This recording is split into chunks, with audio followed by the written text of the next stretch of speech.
Let's do that. Yeah. Awesome. Yeah, I think we are good to go. Grant, I'm happy to share my screen. Cool. Let me.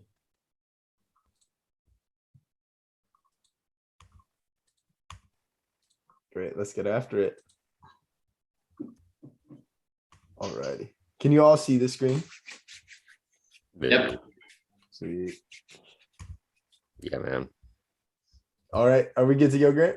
We're good. All righty. Welcome everybody to Player Mint Town Hall number 9. We've been doing these for a good little bit now, so we've had something in kind of in the swing of things. We're feeling good. We're feeling fresh coming back after the Cardano Summit and kind of a nice fun week of different ideas that we're going to present to you all today. And we're really excited to do so. Thank you so much for showing up, everybody, whether you're on YouTube or you are chilling out with us, in the Zoom call. But moving forward, introductions. My name is Grant Scholl. I'm the CEO of the team building Player Mint. I focus on a lot of the macro strategy type of stuff. So that's me. Great. And then for myself, my name is Aiden Rank Williams. I'm the Chief Experience Officer with Player Mint. And I've, kind of my little background is I've been a gamer since a long time. I entered the crypto space back in 2017. I helped Grant found Player Mint in 2018. And then I actually interned for Mergo in 2019. So that's kind of my, I guess, little Cardano lead up. And then Grant and I are both extremely excited to present a new member of the Player Mint team who can speak for himself. Really cool fellow. Really enjoyed meeting this guy over the past, 2 or 3 weeks. So I will introduce you to Josh. Yeah, unmute him. You should be good to go, Josh. All right, what's going on, guys? I'm Josh. I'm a growth manager for Player Mint. I've been a gamer for just like Aiden, pretty much since I was a little kid. Playing Civilization 3, Age of Empires, and GameCube and PS2. Now, obviously I play more complex games, CS:GO, PUBG, things like that. But I'm a very competitive gamer. I was involved in the Clash Royale pro scene for a little bit. And I graduated SMU, Southern Methodist University, in May with a degree in economics with a concentration in finance. And so basically I'm going to be dealing with marketing and sales for Player Mint. On marketing side, I'm going to be working with content creators on promoting the brand. And then on the sales side, going to be working to just make pitch decks and, work with partners for Player Mint. So that's just a little bit about me. Woo! Welcome, Josh. We got into some intense Splitgate action last night. Yeah. Yeah, that's good stuff. Yeah, so really nice to have Josh on the team. He's been doing a lot of good work, bringing a lot of good energy. It's been a lot of fun working with him so far. But getting into the other items on today's agenda, we have the development update, which we're about to announce. We have some kind of fun stuff that I'm really excited to go over there. We have founder NFTs from Grant. So I don't know if y'all have been kind of in the weeds of it, but Grant has been doing some really cool stuff with founder NFTs and this cool thing called Cardano Craft. We have our IDFS recap. So IDFS was yesterday. We'll talk a little bit about that. What we got going on in Fund 6 of our proposals and Project Catalyst, and then jumping into a Rocket League tournament that we have set for the 8th of this month. And then finally, I'm sure some of you people are in here strictly for the presentation from Damien regarding Charlie. So that's going to be a lot of fun. My name's Damon. Not Damien. My apologies, Damon. Come on, Aiden. I know I'm messing up left and right. Sorry, Adian. There we go. My apologies, Damon. All good. I added a few letters there. All right. Well, it's always a fun time, isn't it? Great. So moving on. The iPhone is requesting remote. All right. Grant, would you be able to kick that person that is named iPhone? I think they're trying to request control of the screen. Great. Awesome. So moving forward, yeah, they're just still going for it. Yeah, my apologies, everybody. I'm just gonna remove the iPhone folk from here. I believe I got him. Nice. You're always gonna get one of these guys. But anyways, regarding the development update of Player Mint, we've been steadily moving on our little roadmap here. So of course we finished scope, and then recently we had a little roadblock that actually appeared here, just regarding some development things that the team had to sort out that we spoke to in previous meetings. But luckily everything's been removed from that roadblock, as we've mentioned in previous times, where right now we are actually having our, I guess you could say, the design portion of Player Mint being created while simultaneously we're working on the code base front. So opposed to just finishing up designs and then moving on to code base, we're actually working on them simultaneously. And this is because we have two development groups that we're actually working with at the moment. The first one is the amazing Scrum Launch. So these are a very talented group of people. I actually know our product manager personally because I went to college with her, and just had a lot of fun communicating with them and building out these designs. So we kind of gave the designs that we existing had over to the folks at Scrum Launch, and they've just been kind of jamming on putting together a quality set of designs that are for our project. They're really focusing on polishing up the mobile designs so that the experience looks really good on that mobile interface. And then they're also focusing on polishing up the desktops. So just kind of tweaking things here and there, making it so that user experience feels really smooth, as well as kind of like beautiful and sexy with some sort of kind of nice user interface that people can enjoy. So that you can kind of get a demo of here. These are all first drafts, but can kind of give you a sense of when you log into Player Mint by connecting a wallet on lunch date. This is kind of what you'll be looking at. And then other than that, we've actually been working with a group called M Labs. These are a really proficient group in the space. They've done things like some of the people they're working for is like Sunday Swap and Liquid. So some of the big players in the Cardano ecosystem. And we actually got to meet one of their partners at Cardano Summit last week. So that was a lot of fun. We got to meet up with a wonderful man named Ben. And we're closing in on a contract. So this contract hasn't been fully signed off yet. So we aren't absolutely clients of them, but as a dev update, we wanted to say that we currently have an ongoing discussion around a contract. And we feel good about moving forward with them in kind of building. Yeah, we have a meeting on Monday, tomorrow, to finalize or like kind of get our small questions around the contract and make sure that we're all on the same page and stuff. Yeah, they should begin rolling pretty soon. That leads us into the next slide.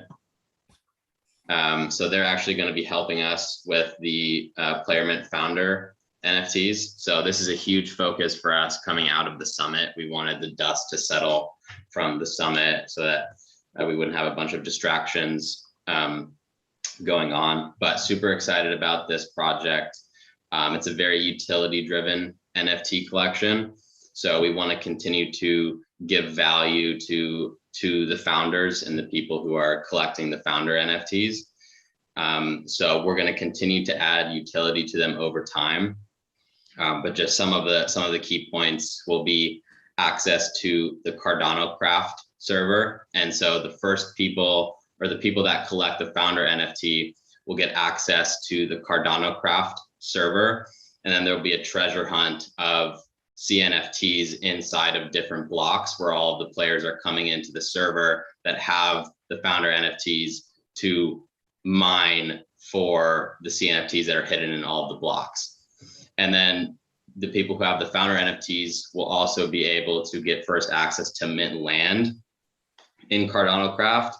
And we're really trying to continue the shared virtual space that was created during the Cardano Summit that a lot of people loved. So we're trying to continue to have a shared virtual space for the community to hang out and display their projects and display their NFT collections and socialize and network and stuff like that.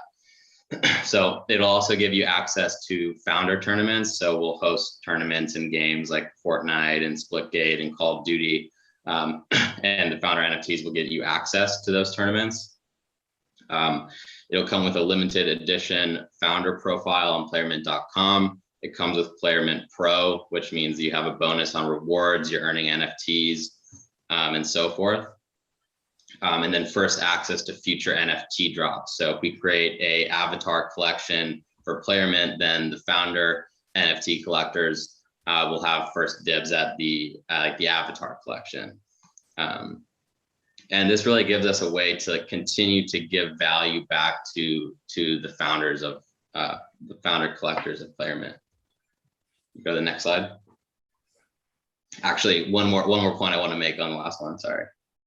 The two artists, one is Annie Weatherwax, who has worked for Pixar, Nickelodeon, DC Comics, and then Backwards Geometry, who is a really cool CNFT artist who I highly recommend checking out. And then I think I could share my screen really quick. Absolutely.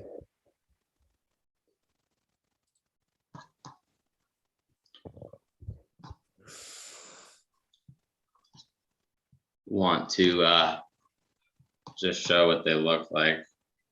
So basically each side of the cube has its own motion graphic, and then Annie created the motion graphics, and then Backwards Geometry created the 3D elements of it. So we have a green model and then also a purple model. So yeah, each side has its own motion graphic, and they're pretty trippy. Yeah. So Cardano Craft, we already have a number of projects in the space that are looking to come in and join the server, and we're really, again, trying to create this shared virtual space for the community to hang out, and for projects to be displayed, and for everyone to hang out with their friends. Like Aiden and I were at the Cardano Summit, and it was just this amazing energy of people that didn't really have to explain themselves, and it just felt like a giant family. So we really want to keep that feeling going, like, as much as we can.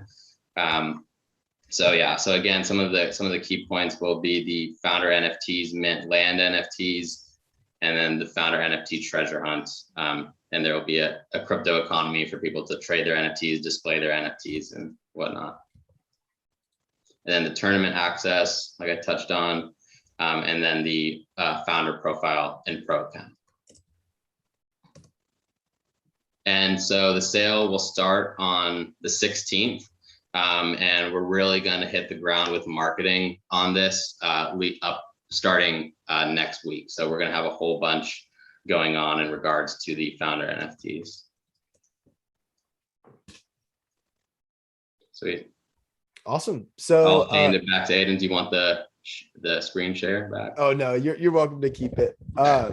So in regards to Idea Fest, for those of you that don't know, Idea Fest was this brilliant event regarding where essentially the Catalyst Swarm, which is kind of a community created group for the Project Catalyst space. So Project Catalyst is this kind of decentralized crowdfunding platform on Cardano, where holders of ADA get to essentially vote whether projects or like PlayerMint should get funded from the Cardano treasury. So IdeaFest is kind of an event where these projects can present what they're up to all of these other voters that can determine whether they're going to receive funding or not. So Grant and I were actually both involved in IdeaFest yesterday. If you can see me, I'm kind of up in the right corner here. And I was actually the moderator of yesterday's event. So I got to kind of moderate this. I think it was like 137 person large Zoom chat with all of these really amazing individuals, lots of cool plans, great kind of overall presentations from two guest speakers, one being Mihaela, I'm going to mispronounce her last name, but Ulhiria. And she was one of the amazing speakers at the Cardano Summit and had her own keynote. She's IOG's chief strategic officer, or not chief strategic officer, strategic impact I lead, I believe. And she just gave this amazing presentation that was very much so about, you know, let's build with what we have, and let's help out one another, and let's all lead towards the common goal of trying to make Cardano a financial operating system for everyone. So then you have a larger group of people that can build, enjoy, innovate, and experience together. And then we also had Chris Barrett, who is of the Project Catalyst team, and he gave this great story about essentially this lizard that would essentially needed to eat flies in order to obtain food, and gave this idea that the lizard had to search out where the flies were. And where were the flies? They were all over this lion's back. And so in order to essentially get the food, or the opportunity in this case, the lizard had to run across the lion's back. So the analogy being, we're all that lizard. And in order to reach the opportunity and get the juicy, sweet stuff, we have to sometimes venture onto the lion's back, or we have to venture through obstacles in order to kind of achieve true opportunity. So cool stuff like that. It was really fun to moderate, and overall a really fun community. And then I actually made a quick slide. Grant, if you want to just kind of talk about what it was like to present at Idea Fest. I mean, it was a lot of fun. It was my second one. And got to present the community access NFT concept. And everyone in the breakout room was really cool. It's always great to hear all the different ideas of what people are building. It's such a vast ecosystem with so many different things being built out. So it was a great opportunity just for me to listen as well and learn from everybody. So it was awesome. Awesome. Okay, yeah, then next slides, please. And then one more. Awesome. So in regards to what Grant was actually just presenting, that was all about our Fund 6 proposal regarding NFT business models. So we kind of came up with this idea for Player Mint, and we've presented this in the past regarding community access NFTs. And this is kind of the idea where we're building this financial model, or this play to earn integration that can be plugged into existing video game titles. And so what happens when you go to a content creator in the gaming world and you give them that tool, and then you also go to all of their community members and you give them that tool as well. And then you have all of these people that are earning this currency via playing a video game. And then the creator at that top of the community can mint some sort of NFT that acts as, okay, whoever holds this NFT gains access into my community at some sort of exclusive point.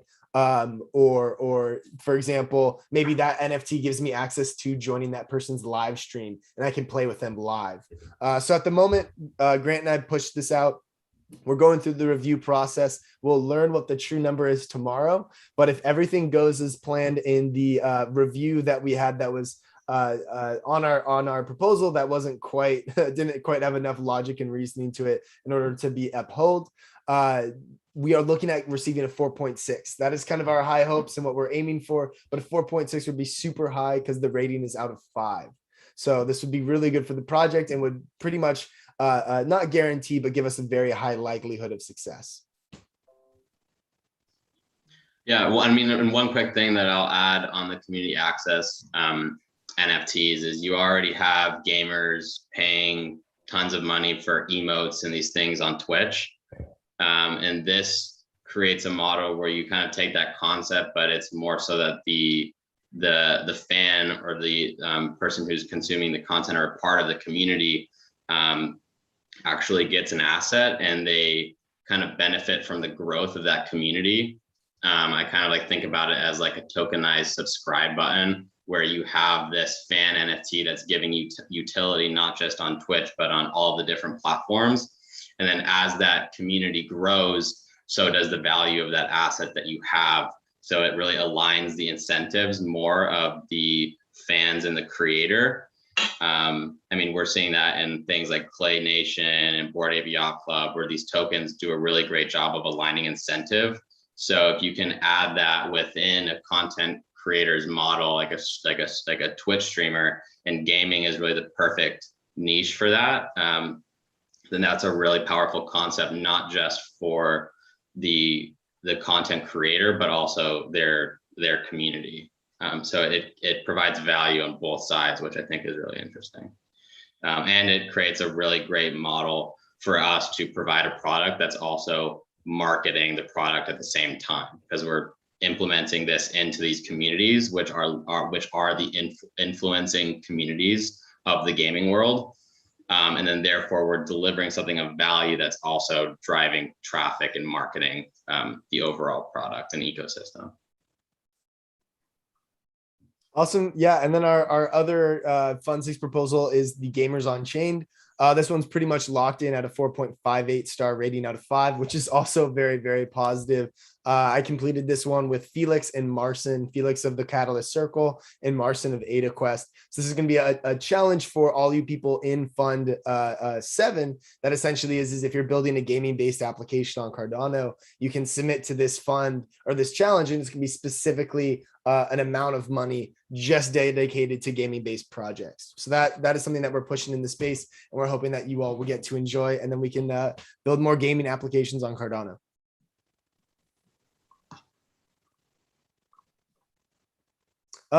Wrapping things up though, we wanted to announce that we have a Rocket League tournament set for the 8th of this of next week, and it's going to be launching at 2100 UTC. So if you're in the US, that's going to be 2 p.m. Pacific, 5 p.m. Eastern, and we got some awesome NFT rewards on the line. For you Ethereum based folks, we have some Zed horses, and that is part of a application that does involve some level of gambling to it. So just as a disclaimer, that is generally going to be pushed towards the 18 and up audience. Just want to be very clear in that regard. And then we're also going to have some Cardano based assets. So those Cardano based assets are going to be NFTs. We're considering trying to mint a founder NFT for that tournament so that maybe someone can win that. Nothing is confirmed in that regard, but we're also going to have a little bit of ADA in there and some other Cardano based prizes. And it is going to be duos. So if you have a buddy who likes to play Rocket League, maybe you have a really good buddy who really knows how to play Rocket League and you want to get carried to your CNFT victory. I know that's probably the route that I'm going in this tournament. And if anyone wants to join in, you're more than welcome to just register by joining our Discord. And then we have a channel called Registration.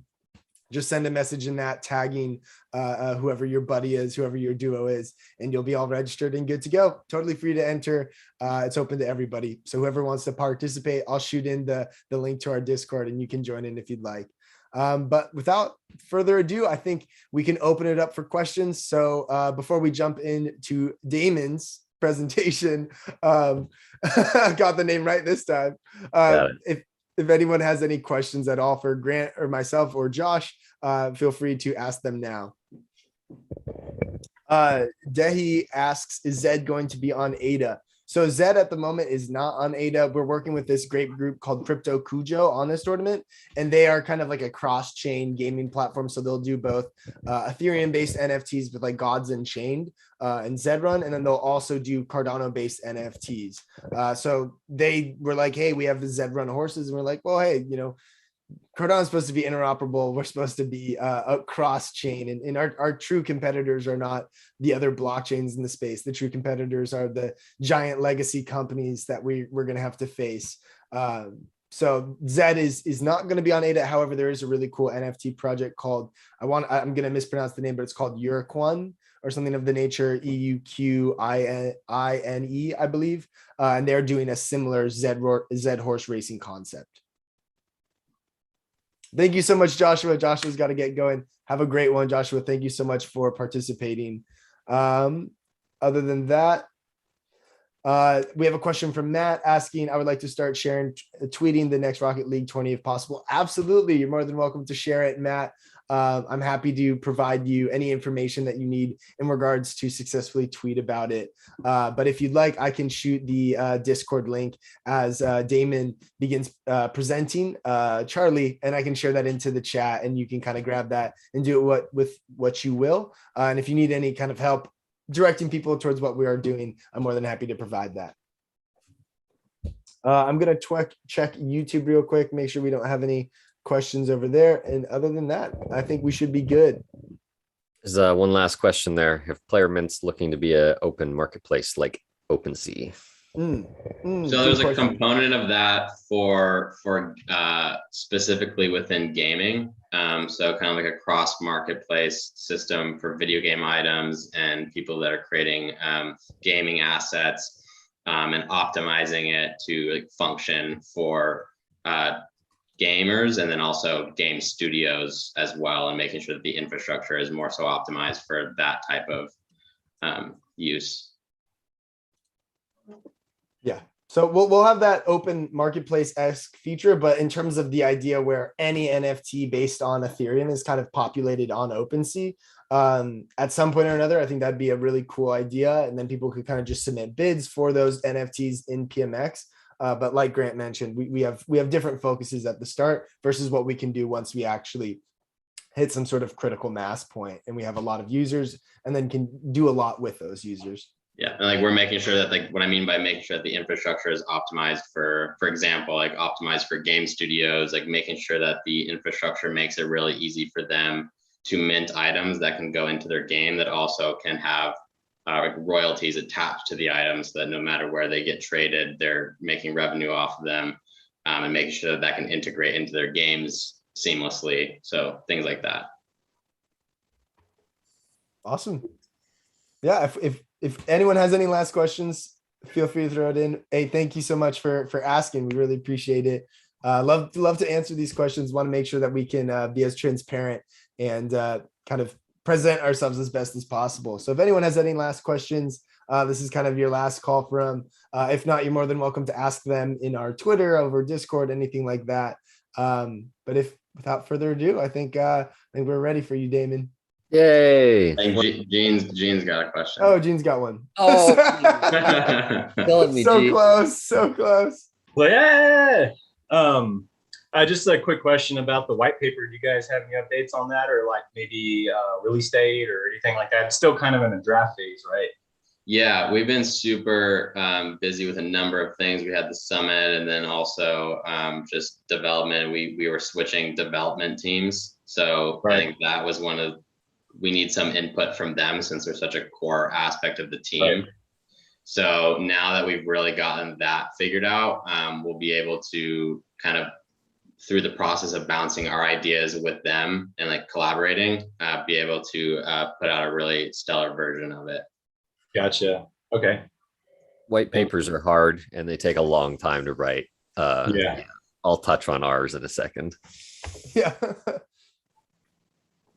And you guys are working with Scrum Launch, right, to get the application up and going? Scrum Yeah, Launch and M Labs. So like Okay. right now, Scrum Launch is working on the design aspects, All right. and then M Labs, who focuses specifically on Cardano development. So like they're working with projects like Liquid and Sunday Swap, and they've worked with IOHK. They're focusing on all of the backend and blockchain software. Right. All Yeah. right. So Scrum Launch is doing like what you'll see on the design Mhm. perspective, and then M Labs is doing all the code base that makes that front end design work. Cool. I look forward to learning more about when you guys Absolutely. are going to be able to launch your application and get those wallets hooked up. So Wicked. Really I appreciate the I support. saw an ADA wallet on your guys' list that was missing. It's a Giro wallet. You guys should look into getting those guys on. Giro, will do. Giro, yes. I think they're the most promising wallet in the space, but that's just me. No, I'll write down their name. Yeah, absolutely. All right. We ready? We Sure, are. Absolutely. to win. Take it There's away. another one. See, I have a backup. Wicked. Yeah. So I'll start off just a quick note about what Charlie 3 is. We're an Oracle service, which means we, in the very short, we take off-chain data, squish it around, make sure it's readable on-chain for all projects to be able to use for their own processes. So, random generation, which is huge for gaming, random item generation, stats, worlds, anything really that you can think of. And we can take the general core thing of Oracle's for blockchain is price feeds. So we take the price of lots of different things, I guess, but it's also just other numerical feeds, right? So we can take, weather data, sports data, and put it on chain for whatever your purpose is, really, for gaming situations, to try and keep it relatable. I mean, that comes into a lot of betting applications. So if you have an online casino or horse races or anything in your games that are going to continue with any sort of gambling activities, you'll need an Oracle to have that verified and proper, so nothing's getting all crazy. And we can also, verify NFTs. So we have some NFT APIs that we're going to be going around with. I don't think anybody has those yet, that they have basically it's just scrubbed values from all different types of NFT sales and platforms, and being able to put that into a specific API and share that around for averaged NFT prices for different types of collections. So that would be very useful for gaming as well. So that's kind of what, in short, what an Oracle is and how it can be relevant to you folks watching this for Player Mint and all your gaming needs. On our side, just for updates, I mean, we had a running node on the first day that mainnet launched. Obviously, we are like this, every other project in Cardano right now is a little bit limited on what we can do, because Cardano has not created the PAB, which is the Plutus application backend, which allows us to actually talk to each other. There are a certain amount of projects that have created a fake one on their own just for testing purposes. So ourselves, Sunday, I think Indigo and Maladex and Vi Finance are the ones that I know of. And we can test, but we can't test with each other. So a lot of people think that this is coming down to us not being ready and like, oh, why aren't we launching? Why hasn't Charlie 3 gone over to CNT yet? We would love to. We want to get off Ethereum as much as possible, but we can't. This all comes down to Cardano right now. So we're waiting on that. And that'll be very exciting once we can start integrating, go on a DEX, like as soon as that PAB comes in, it's the last missing piece of the puzzle, and we can just like start rocking, and we can start integrating within our dev team says 1 to 2 days with our partners that we have at the moment and whatever partners are coming up, which I can't really talk about current partners coming up, but it's exciting either way. Our white paper updates coming. We've been saying it for months. Our first one was not good, and a lot of things changed in the meantime. And as I'm sure you guys know, with the code base and everything, that how it's changed over the last 2 or 3 months. So we didn't feel like it was proper to try and push one out when we just have to continually update it. So we're just waiting to get that, closer to a launch time, which is now. And we've got four writers on it. Yeah, 4 writers, and all 5 of our devs are constantly working on it. So that's pretty awesome.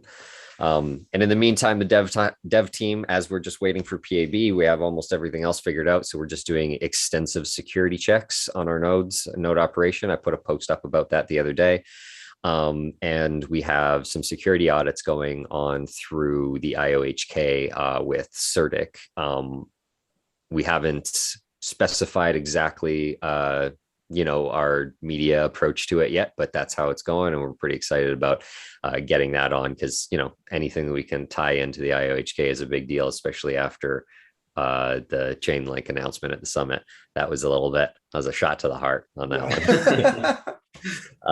But that's okay. The difference there is, for anybody who's wondering, is we're built Cardano native. We're built purely Haskell from the beginning. Like I said, we had a running node on day 1. As far as I know, we were the first. As far as we've been told, we were the first project to actually put up any code online on the main net. So that we had no idea, but that's pretty huge. And the difference between us and Chainlink is that we are ready to integrate. Chainlink hasn't started coding at all for the chain. So there's a huge gap there. We knew they were coming anyway. It's just we didn't expect the partnership. Let's see what else we got. We got a Fund 6 proposal, which is awesome, that not a lot of people have seen. And it's purely for the community. It's for nobody else. It's to ask for some money and some funding that goes straight back into the community and different projects like yourselves and gaming people to actually give free nodes, node operation, free price feeds for the top like 5 to 10 coins. And then if we get that funding, which who's to say, the IOHK and the Cardano Foundation will match that. So it doubles up, so we can run the free nodes for the community for a lot longer. So we aren't using it for anything for ourselves at all. It's basically purely to charity and help the ecosystem run as easily as possible. And that price feeds aren't ever a blocker for launch or anything like that, because a project can't afford them. So I hope some more people see the Fund 6 proposal. It's in our Twitter. You guys can go check it out. Yeah, that's I'm running through everything. Oh, let's see. We got one more thing, I guess. And we have some, just for fun, we've got some NFTs coming out. We got 2 NFT. We had 3 to begin with, which are kind of what you guys did to begin with. We had founder type NFTs, but they were called the precursors, and they were done very well. Animated Charlie heads kind of in the jungle. We had a little backstory for each one of them. One of them did sell, and the other 2 were waiting to re-put up, as we're going to burn them and make them as CNFTs, because that makes it better. And the idea with the first one to market it properly was, it was the old one. Its backstory was that it was kind of clunky. It was glitching out because it was trying to figure out its way from Ethereum to Cardano, and it couldn't quite make it. So it stayed back on Ethereum, and the other 2 were able to upgrade and go to go to Cardano. And the next ones, yeah, we have drop coming next week. That was 5 designs of my own creation. That's coming out on Wednesday, and it's just test and give back to the community. Like there's only 100 of them. It's very small amount. And people can pick those up, and there'll be more information, I guess, tomorrow. Yeah, it's Sunday. I'm not used to working on tomorrow on Monday. And then the next one after that will be the C3 cuties, which I've teased, and there's a few different variations of those and rarities, but the last ones are super rare. I think there's just 15 individual unique ones, and hopefully people care about those, and we're going to try and pull in some utility to them in some way for early holders as well, to try and maybe drop some to other people. And there are some giveaways on different channels. So Coach K is going to give some away. Cardano Paul is going to give some away. I was going to ask you guys if you wanted to give some away. Absolutely. And Banter hasn't answered me yet, but they might give something away. We'll see about that one. But yeah, those are just some fun community initiatives we got. And until then, really, we're just waiting on the PAB, the back end, so we can start integrating and actually start having this ecosystem be a thing. And I think that that's pretty exciting. Brilliant. Really well done with the presentation. Yeah, that was amazing. Thanks. Really I tried to rip through everything as quick as possible. No, I think you gave a great overview. It's like, I understand, where you all are at, where you're headed now, what you're doing from an NFT perspective, what you're getting involved with regarding Fund 6. If you want to shoot any of the links regarding this information, or if you wanted to share a little image regarding what the NFTs might look like, or anything of that nature, you're more than welcome to. If you want to show off the NFTs, get people excited for them. Yeah, the NFT, I think it's like one of my last posts on Twitter anyway, for the ones coming up this week. So it was just a little teaser. It's going on through one of our partners. It's a small NFT project, but I like them because they're also Canadian. Yay. And, speaking of Canadian, the very first mention in this chat was a Russian guy, and I speak a little bit, and I didn't like it, and it said Americans, said a profanity word, and Americans, and I am not. I'm Canadian, so it's so yeah. Anyway, it was CNFT. Someone is sharing their screen right now. Poo. I can see that. Thanks for the poo. Yeah. Can we get rid of this person? Thank you. So that's that NFT collection is for what? That's not ours. That's just somebody else's. The other one, I think you just skipped past. It's got down lower, a little bit, just underneath the Clumsy Ghosts one there, a little bit further. There we go. It's that one. So that's one of the designs. There's 5. All 5 will be shown tomorrow. I tested those out a long time ago. I made one. I put it up as our Twitter picture, and people liked it. I put it up again later, and it had like 60 comments on it within I don't know, the day, which is silly because we're not an NFT platform. And yeah, not a lot of action to it. So I just thought, hey, why not? And all of that, any money that's raised from that is going straight into funding our graphics team. And then the money from the next one, which is a little bit larger and more fun, I guess, situation is all, or it's going to the artist part of it. And then the other part is going to our charity Drop for Drop. And as you can see, there is this is going to be on Canucks NFT platform. So they have these little Canadian NFTs, and they've created a side portal for us to sell these all through. And yeah, we're enjoying working with them so far because, I don't know, they're smaller. And like I said, our whole ethos is to try and connect the space as much as possible and build those communities. And if we can give some, I don't know, pump to the smaller guys, then that's what we want to do. And they're very, very smart people. We're actually looking at doing kind of something similar that William was talking about earlier, is to your idea of generated NFTs through people talking. What we're doing through them is through our Oracle data. Is every epoch will have the Oracle data and run it through a machine learning AI situation. It will pop out a graphically generated NFT based on that data, and we'll sell those off to people as well. Wow. So or airdrop them, because we won't have to do any work to create them. So that'll be good. But yeah, I think that the NFTs are a big thing in the space, and we need to use those for our community engagement, and no different than your gaming too. It's huge. So can you explain the name Charlie 3? I can. It starts with a C, then there's an H and an A and an R and an LI3. So sorry for being cheeky. So it's Charlie is just an homage to Charles Hoskinson. Obviously it was meant to be Charlie, just straight up, with the 3 being leet speak, like this guy says, as an E, right? But the 3 is also symbolic, as then there's 3 founders. So we went with that as well, and that's how I'm deciding to push it through to people. Is like almost every YouTuber or anyone came up, it has constantly been saying Charlie 3. We're like, I guess so. Now we're running with like calling it that. Yeah. So yeah, that's our overview, man. You guys have any more questions, like from you guys as the team and from the community watching? Yeah, one of my questions was what some of the big hurdles have been for you guys. Oh goodness. Big hurdles is the main big hurdle obviously is Haskell code, because it's a nightmare. That's about it.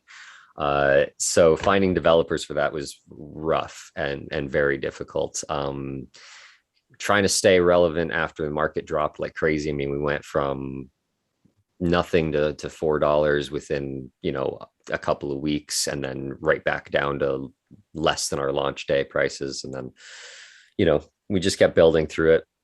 Everybody dropped at the same time.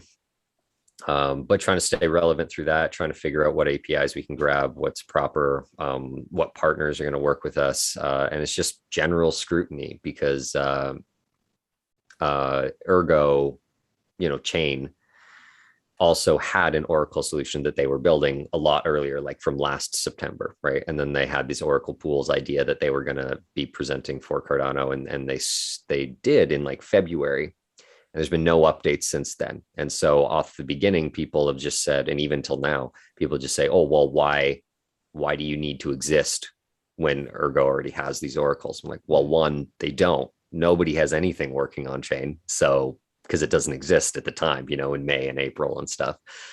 Nothing was in existence there. Nothing could run. So this was a problem. We had a lot of FUD campaigns organized by who knows against us, specifically going for the Ergo standpoint. And so that was really hard to get past. They attacked us and CardStarter and Giro Wallet, everybody that was within our ecosystem. It was unfortunate. And now the biggest hurdle for the last week has been, as I mentioned before, the Chainlink thing. Because again, well, why do you need to exist if Chainlink exists? Well, one, they're not, on Cardano, we are, and multiple oracles is not a bad thing. It's like a good redundancy check, and a lot of projects actually run multiple Oracle systems for different sources of data and different stores, and it's not hurtful to have extra. I mean, here's the thing. I mean, how many different brands of clothing are you guys wearing? I mean, how many different car brands are there? Have you only ever eaten at one pizza place? No, because I'm sure most of you have never been over to Italy where it was created. I'm assuming it was created in Italy. I don't know. So like there's multiples of many things, and it's okay to support more than one thing. More than one thing can exist. I mean, I've never heard the community complaining about all of the different wallets when Giro Wallet existed, or when Card Wallet has popped up, or Nomi, or anything, right? Nobody goes, oh, well, why you when Yoroi already exists? I've never heard that before. I know I've never heard somebody say, why Cornucopias, or why your guys' game be when Network is clearly the first one coming, or when Decentraland already exists, or whatever. It's okay. People take different approaches to solve the same sorts of problems. And without that, we don't have an ecosystem, right? Especially a decentralized one. So that's where we're going with that. Sorry for the long drawn out answer, man. That's great. Gab. That was awesome. Yeah. No, I think it's very intriguing, because Yeah, we definitely haven't run up into the problem of like, well, you all aren't needed in terms of there's already some sort of solution out there that provides that. But I mean, that's why kind of why we're in blockchain is so that there can be as many solutions and options as people want to have and people want to build. And that's kind of like the whole point is that there's this permissionless access so that anyone can kind of come in and build something and do something. And it doesn't matter how many people already have been doing it. That's kind of the whole point of it all. So sorry that you've had to been dealing with that. That sounds like quite the bummer. Yeah, it's a hard job for me as the marketing person, but Yeah, again, it's part of my job. I just have to sit in the chats all the time, and luckily we have a great moderator team that helps out quite a lot, especially in the chats, because I got a lot of other work to do now that we are in the stage that we are, especially with legal stuff. Just taxes or crypto taxes are changing all the time, man. That's a big deal on our back end right now. So it's another thing a lot of people don't understand from a lot of the founders. It's like they demand all these different things to happen. It's like we're not just building the thing, just the code all the time, right? There's a lot of other things that go into an actual company, hiring, press releases, just talking about what's a good idea and what's not. There's a lot of other time, most time spent on other things to try and make it the best a user experience for you guys as possible, and for us to stay in existence as companies, especially with all these different regulations. But I think the communities and crypto in general is so strong. I mean, there was this big US regulation thing last week, and I didn't even bother reading into it because it seemed like nobody cared. I'm like, sweet, like that's all. We conquered it. Yeah. Josh, Gene, you got any questions for me? You guys have been so silent. I don't like that. Gene, you're muted, buddy. Got him. He's gone there. Now you're unmuted. Hey, actually, I was the one that asked about the Charlie 3 name. So, hey. Okay. That was you. My names on the thing are like cut off. It just says from and then nothing. So I'm like, oh, okay. Actually, I'm curious. I mean, what is your background in marketing? Are you a programmer? Or oh my goodness, you guys are gonna love this answer. I'm so qualified for this position. My background is all in medical sciences. I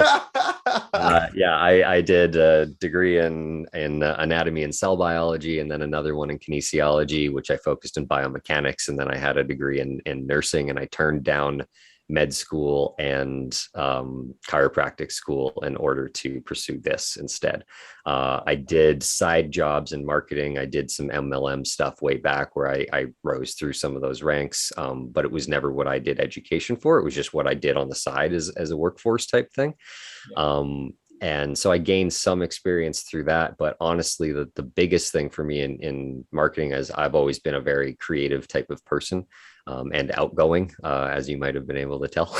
And I really enjoy that interaction with people. So like nursing was a great fit, but I didn't want to be cooped up in a hospital all day and anymore, basically. So I came into this, and the biggest thing from being able to present to the marketing side of things is actually all of the communication techniques that I learned from my background in medical than anything else. Like I took communications for marketing stuff too in school, just in case I needed this. A lot of people that go through a kinesiology background end up becoming physios or chiropractors or something of the like, or personal trainers, and they need to run their own business. So you need to have communication. So you and know how to create a business. So a lot of people take those classes, and those ones were crap. And I actually mentor other people in the space now that have like master's degrees in business and marketing, and they have no idea how to talk to people correctly or continue relationships, and just different techniques from that. So the transferable skills, I think this is the big thing about crypto that people don't think about. They think it's only for the nerds, it's only for the coders, it's only for the people that went to school and have these huge backgrounds in these very specific niche areas. And it's not. Most people of the founders of the companies I meet, other than the coders, definitely keep them as the experts, have a variable background of nothing to do with crypto, but it's all transferable skills, and it's all just very ambitious, forward-thinking people that have great critical thinking and critical analysis skills that can transfer. And that's where I come in. And I've come up against a lot of people that have these massive backgrounds in their fields, and they tell me that I'm doing a great job. Like I had a amazing compliments from World Mobile every time we've spoken to them, just being like, oh, you're doing a great thing. And they're all like outstanding in their fields, it's amazing. So to have those kind of compliments is really great and validating. And I think anybody can find that as long as you put the time in and the research and just really buckle down on your own knowledge, and you can get to the same point as anyone else. Cool. Yeah. Appreciate that. It's kind of nice to know a little bit more beyond the branding and what you guys are doing. So cool. I'm very open. Sometimes people say too much, but I think in this age of mass adoption, we've got to be open to people in the community, right? That's who's in crypto now. It's not just the tech nerds anymore. Yeah. The first thing I noticed is all those running bibs back there. I was like, oh yeah. Yeah, that's from my pole vaulting career. I did pole vault at the university team. I was on a scholarship. So I saved those, put them all together, and that's a point of conversation. The only one that's not from pole vaulting is that one. That was from a 6K run for again, clean water thing that I did, and I died because I don't run distance. Pole vaulting is like a 30-meter sprint, and that's it. Yeah.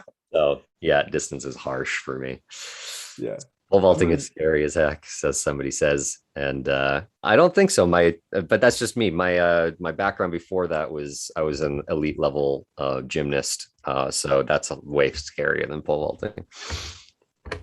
Great. Yeah, and they are also asking, has Charles mentioned any dates on the PAB? He has mentioned in private at the events for the summit that is, and here's the problem is he's mentioned mid-October. Now, he also mentioned live Cardano a year or two ago, so don't put any value behind those words, but most of the projects, I'll say, especially the DEXs, and I basically that's the missing part, right? Is that if the DEXs go live, everything else goes. They're aiming for mid to end October to maybe the first week of November for like full go time. So that's when maybe people can start thinking, maybe that's when the markets will start rolling, because the bigger players are going to understand that that's the time that everyone's building for. But again, we can build and be ready all we want until that PAB is out. Nothing can happen. We're ready. We just need Cardano to be also.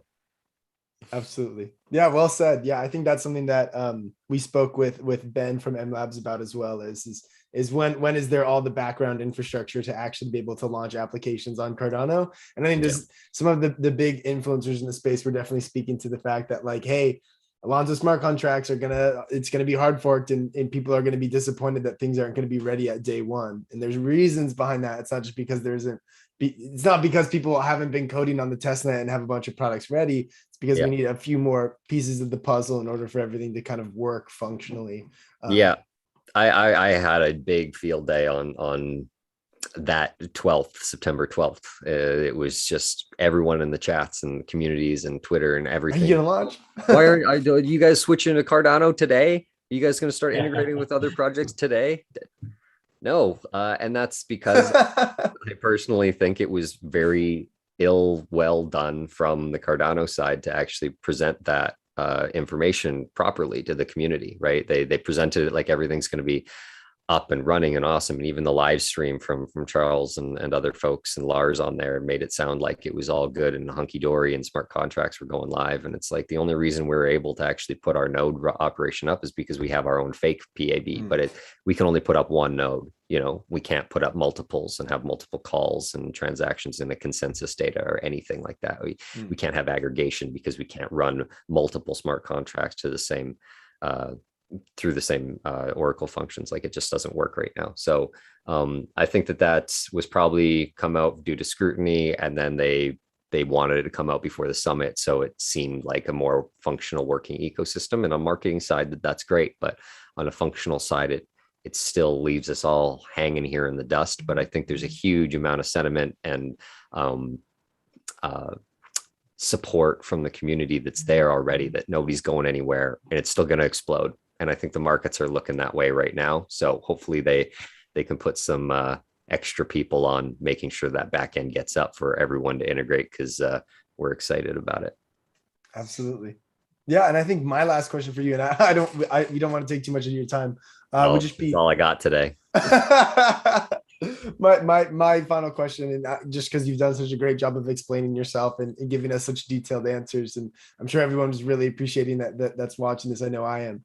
I would be just, what's your favorite use case if you had to choose like kind of one? Like, what would be your favorite use case for oracles? Like, what is the most exciting thing that an oracle can do in your from your thought perspective? My thought perspective is I think it's an amazing fact that most people have no idea how many oracles are running in their major everyday life. You know, all this advertising stuff that gets thrown to your phone from the AI that's constantly listening to you through this thing. That's all oracles, right? It takes that keyword you speak, it throws it through a database, it grabs those specific things and rolls it right back to you within, like, I don't know, probably the day. I was talking about cat litter the other day, and now I got ads for cat litter on my phone. So that's good. Don't even need to use Siri for it. Yeah. But here's the thing: is the thing that's an oracle function, right? In regular everyday life, and that is something that can change our psychology, our behaviors, right? And that's coming from an invisible code base that nobody sees working, right? It's a back end situation. That's another thing from our side. Like, we're not a front end thing. We're not a game. We're not a wallet. We're not in anything that. So who knows about us? I think the only reason people know about oracles is because Chainlink is a top coin right now, you know, and people have looked into that. Otherwise, it's unseen. We don't technically have to market to the masses. We only have to market to the projects for what's needed. I want to market to the masses now, but we don't need to per se. That's not our use case. So I know it's a roundabout answer, but my biggest thing that I like oracles for is that it can be behavior changing, because I'm an example of that. I bought some cat litter, man.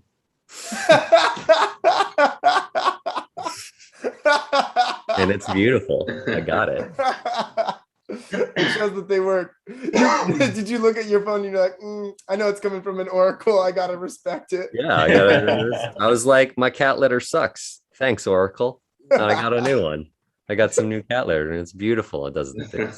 I'm not going to go on a rant about cat litter, but my point is that it can change our behaviors and how we react to our surroundings, and that's all done from an oracle in the back end space, right? And if we can do the same thing here, say we're updating different values in a gaming situation, right? It's going to change your behavior on what you're going to vote on and what you're going to bet on. It's going to change your behavior if the random items.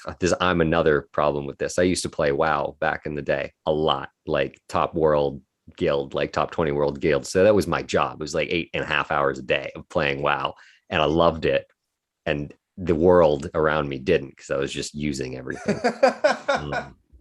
But you know, if you don't get the item that you're looking for right away because the RNG gods had no favor for you that day, you're going to keep playing and playing and playing and playing, and that's going to affect the rest of your life. And that's all based on oracle function and data. You know, like, that's, to me, that's amazing that an oracle can, just by that sort of data that it pushes and what's around you, can change daily behavior and market sentiment and everything like that as well. So yeah, there you go. Well said. Well said. Yeah. I just got to applaud you for your answers, because definitely both exciting, enticing, funny, and thoughtful. So I hope so. I got one more question. Technically. Yay, questions. How fast does the Oracle respond, or how quickly does it provide that price feed information to a DEX? Is it like every minute, every second? That depends on the project. So we can do every couple seconds if we want to, but that gets hella expensive, right? So every update, every call costs on the chain to make that transaction. Basically, I'll just say it that way. So some projects will only want an update every couple of days, actually. Some will only want it once every month, say like NFT data. It doesn't need to be updated that often because it's generalized. But a DEX would probably want it every 5 to 15 seconds for sure, you know, because you can't have trading that's off for that long, especially if something's pumping. So I would say every 5 seconds for the DEXs is probably a good standard. If they want to pay for more, I mean, go for it. But I think that's kind of redundant at that point. Even just your browser is not going to update that quickly. So yeah, about every 5 seconds. Other ones are saying about every 15, because it totally depends on your function. And that's another thing. We're not just creating cookie cutter solutions for every project out there that wants to come use us. We are doing custom bespoke type of situations for each project, and each gaming project that we've talked to. Cornucopias and Network are the two main ones. I guess Cornucopias isn't announced yet, so surprise. Those are the two that we're working with, and they have completely different solutions of what they want from us. I mean, the decks as well. Some of them are a little bit different. So yeah, it's nice.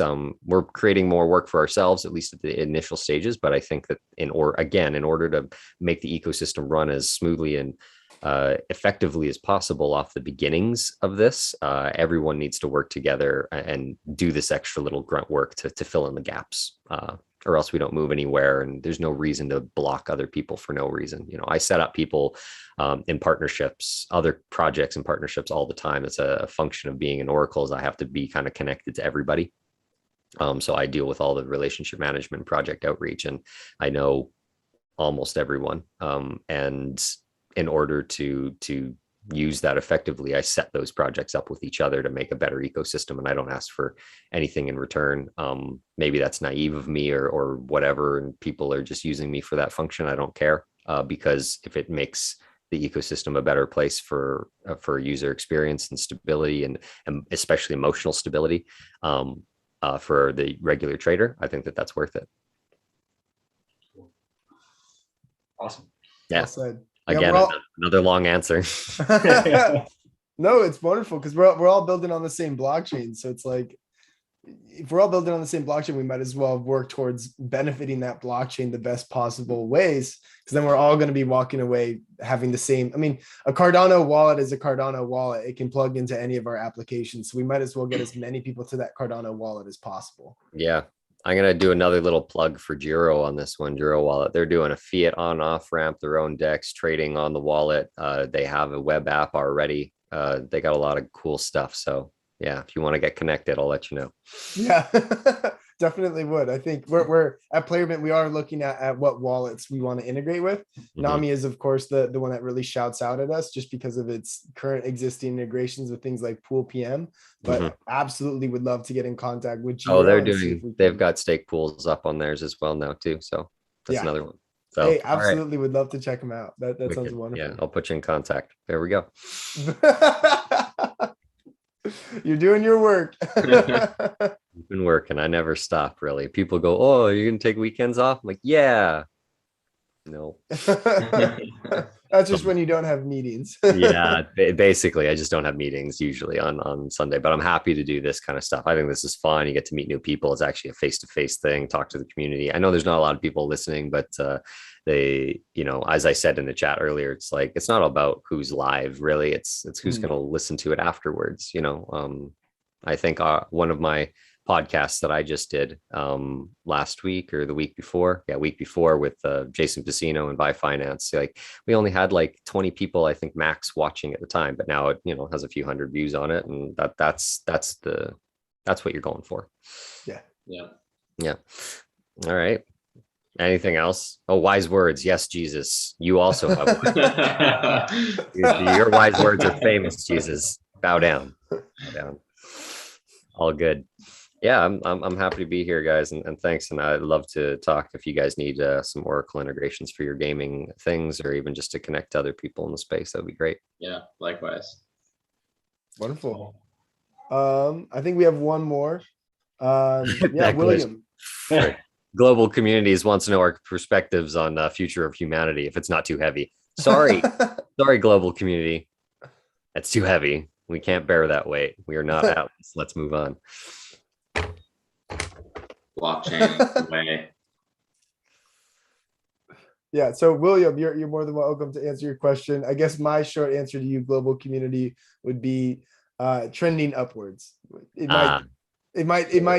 I mean, if you think about it, and this is getting off the beaten path, but I'll make my answer short, is that generally speaking, humanity has always been trending upwards. It might not always feel like that, but generally speaking, this is the best time to ever live, and the existence of all history is right now. If we're just thinking about it in terms of quality of life, life lived, the access to opportunity might not all be, it might not all be where we want it to be in our ideal form, but it's the best that it ever has been. So as long as we continue trending upwards, I think we're going to be doing just fine. It's up to us, really. William, what's happening, buddy? Yeah, so you're talking about your Oracle, you're talking about aggregating information, and it's going, the information you're pulling from NFT sales, it all seems like it's going in one direction. Here's a piece that I have not heard anywhere. How are we getting information of, I want this NFT? I want to go into the market and say, I'm looking for this. Anybody got it? And have it automatic, like someone can fill an order. I want this NFT, this number, this whatever. Yeah. I mean, basically it's from the customer. It's basically a customer request specifically. And I'll be off walking the dog and I go check my wallet and I've got the NFT I've been looking for 2.5 weeks because somebody's found it in this aggregated information. Yep. No, I mean, that's the idea, is that you can put in a call and the Oracle find it for you. And then you're good to go. Then you can buy it and trade it. And it's a lot easier. And hopefully we're working with a different company that's aggregating all the data for us, putting it into these APIs so you can find it much faster instead of it being lost in the deep corners of crypto space. And that was an idea I had before we started the Oracle of how can we be different in our function, especially with NFTs, because that was when things were really starting to heat up with the Beeple thing and, $1 million deals back in March, somewhere. The first Christie auctions. Yeah. And I was like, well, what can we do with NFT data? It's all just a set, why can't we aggregate it the same way and make calls to an aggregated pool of NFT ID tags, and I know that there's verification services coming up, but they don't have these APIs. They're just trying to scrub random sites all the time as well. And then you can't verify that NFT all the time. And we had even just our contract. I mean, it's easy to fake them even at the moment somehow. I don't know how. I'm not a coder. I don't know these things, but our contract address, when we launched, there was somebody who created another contract address for a fake coin that was the exact same address, except one of the letters was capitalized instead. So many people probably lost money on that. It was insane. So if people can do something similar for NFTs, I mean, you could get screwed that way too. So we wanted to have a way to be able to use our Oracle services to verify these NFTs that are going for stupid amounts of money now. And I think it's just going to continue. And for people that want to trade, like you're talking about, and find that gem, or that one thing you really want that's personal to you. Yeah, that's what we're aiming for. How we're going to implement that on what system, who knows, but that's the goal. Hopefully that answers your question, William. Yep. You've got my approval now, so you can go ahead and move forward with your project. Yeah. Okay, perfect. I was waiting for that. It would be great if that could also notify the person who has the NFT that you're looking for that I am trying to hunt down your NFT. Gotcha. Yeah, there would probably be some sort of a call ping, but we'd have to work in the function from individual to individual if that person wants to. The way I see that being a problem is when it does that ping and notifies, and there would be a bridge kind of connected from one person to the other, and anonymity might be lost. But if there's a way to block that, then yeah, I think that's a great idea for sure. Thanks, Grant. All right, stealing. Yeah, I've spent a good amount of hours trying to figure out who owns the NFT that I'm after, so that would be super helpful. Yeah, that's a problem. I don't even know where ours went. The one that's off in the nether now. Yeah, have you all seen that you just mint a text-based NFT and you just send it to their wallet? Yeah, it's pretty silly. Untitled Prism, yeah, for sure.